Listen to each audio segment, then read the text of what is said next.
Nak, halika rito nak, si Papa to. Hindi kita sasaktan nak. Si Papa ito.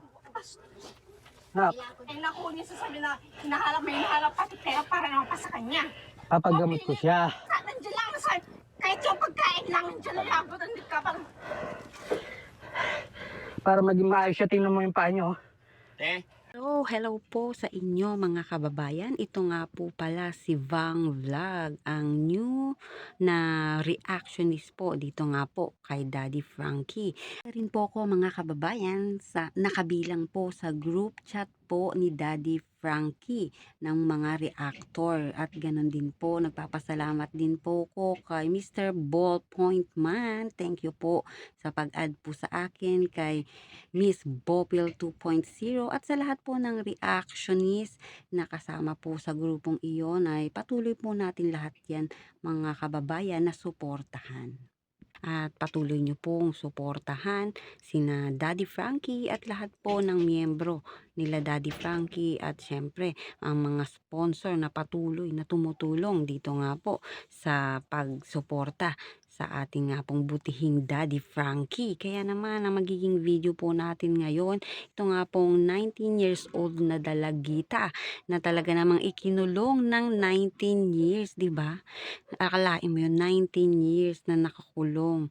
Bakit nga ba? Anong naging dahilan? At yan nga, ang kanyang ama humingi po ng tulong dito nga po kay Daddy Frankie na makuha ang kanyang anak.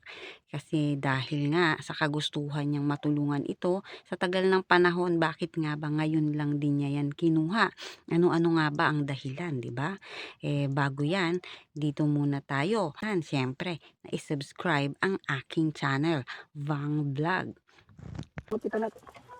Halika rito nak. Nak, si Papa to nak. Nak, si Papa to nak. Halika nak. Dito na eh. Nak, Ibaga to nak. naalala eh. Halika rito ka. Indurong tikano niya mungkin. Huwag ka na makipagpirsahan naman nak. Mapipilay ka niyan eh. Tingnan mo nga yung paa mo. Oh. Nas. Nak, halika rito nak, si Papa to. Hindi kita sasaktan nak. Si Papa ito. Nak, Eh naku, niya sasabi na hinahalap pati pera para naman pa sa kanya. papagamot ko siya. Nandiyan lang sa kahit yung pagkain lang nandiyan lang labot ang ka bang.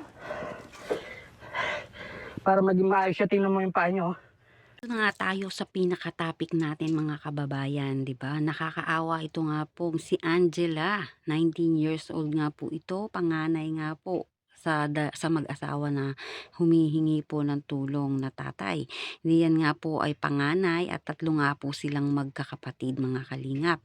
At yan nga ang nadesisyonan ng tatay nito ni Angela na kunin siya sa kanyang ina. Naghiwalay nga po pala ang mag-asawang ito dahil nga siyempre siguro sa madaming hindi pinagkakasunduan. At yan nga daw po ay dati hindi naman pa ganon. Matino pa naman daw ang kaisipan, pero nandyan na meron ng unti-unting nagkakaroon na ng depression. Siguro sa mga problema, hindi naman naiiwasan yan. Siguro kulang din sa suporta ng asawa, hindi magkasundo. At syempre sa kahirapan din syempre ng buhay.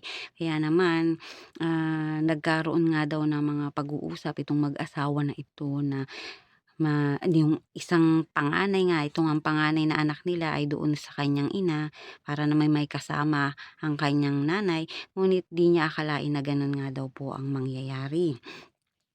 At nais nga din niyang kunin nung nalalaman niya ng ganun, ngunit marami siyang nakakaaway dito nga sa side ng kanyang asawa na lagi talaga siyang inaaway at pinipigilang kunin ang kanya nga pong anak para nga matulungan. Ngunit ito nga ay hindi na napigilan ng kanyang ama at humingi na ng tulong dito nga po sa ating butihing Daddy Frankie na talaga namang suporta, ay talagang pag humingi ka ng tulong kay Daddy Frankie ay nandiyan. Kaya naman nakuha nga po nila ito nga pong bata para nga po maayos, at makikita natin sa video yan ay yan nga po ay diyan ay ililipat nga doon sa side nga po ng tatay. At pinaliguan nga po yun doon, inasikaso, andun yung kanya pang dalawang kapatid. Pero lagi nga pong nakatungo dahil nga sa depression, dahil di na niya alam kung paano makipag-socialize. Di niya na alam kung ano yung paano mamuhay ng normal sa mundo dahil nga sa lagi na lang siyang nakakulong, 'di ba? Gusto naman ng kanyang ama na mabago. Sakaling ngang gumaling ito, siyempre mas matutulungan niya rin siyempre ang kanyang pong ina na nais din siya siyempre na gumaling din, 'di ba? Dahil nga sa hindi biro mga kalingap ang depression. Minsan marami ang nagpapatiwakal dahil sa ganyan.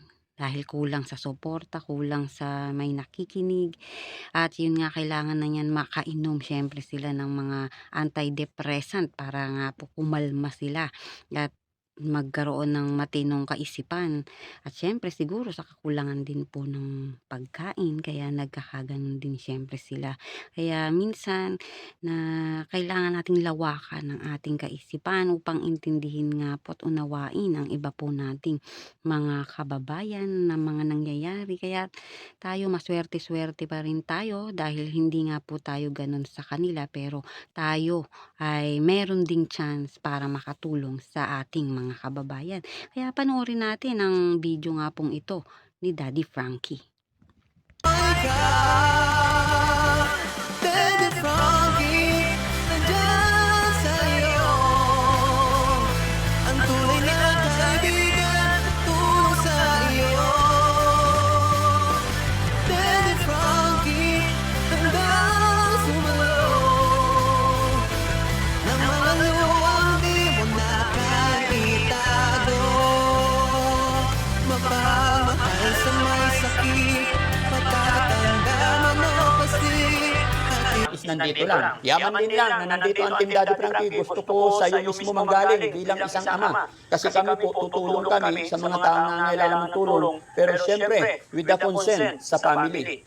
So ano yun, samantalahin muna po tayo habang nandito ang Team Daddy Frankie. Baka mayroon pa. Daddy Frankie, gusto ko sa inyo pong pagtulong na samahan po sana ninyo po kung saan po siya dapat pwedeng dalhin dahil hindi ko po alam kung saan po siya dapat dalhin at wala po akong kakayahan na para madala po siya sa kung saan siya pwedeng ipaggamot.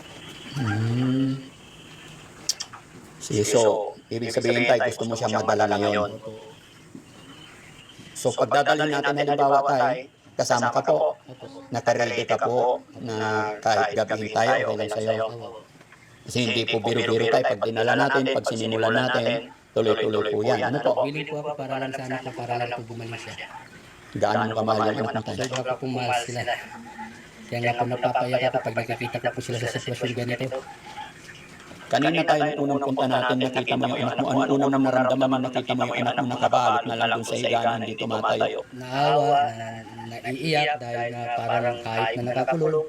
Tapos hindi siya, ayaw niya ipakita yung mukha niya, ilag siya sa tao. Awa-awa rin po ako, halong pagmamahal at awa ang nararamdaman bilang isang magulang po. Sige.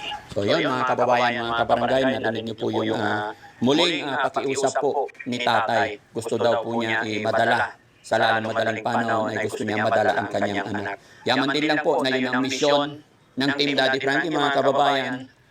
Sana ipag-pray natin na tuloy-tuloy at matulungan natin lubos itong anak ni tatay ng pamilyang ito.